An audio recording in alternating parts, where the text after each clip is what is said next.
خصوصی عدالت نے 2008 کے احمد آباد سلسلہ وار بم دھماکوں سے متعلق گزشتہ روز اپنا فیصلہ سنایا۔ عدالت نے بم دھماکہ کیس میں 77 افراد میں 49 ملزمین کو مجرم قرار دیا، جبکہ 28 افراد کو بری کر دیا گیا ہے۔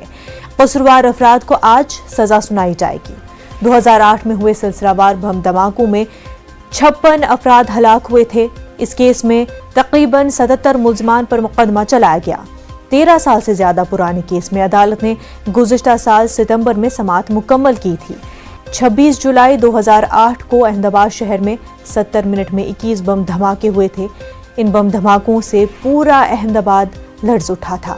اس واقعے میں تقریباً 56 افراد ہلاک اور 200 سے زائد زخمی ہوئے تھے۔ احمد آباد پولیس نے دعویٰ کیا تھا کہ ان دھماکوں میں دہشت گرد تنظیم انڈین مجاہدین سے وابستہ لوگ ملوث تھے۔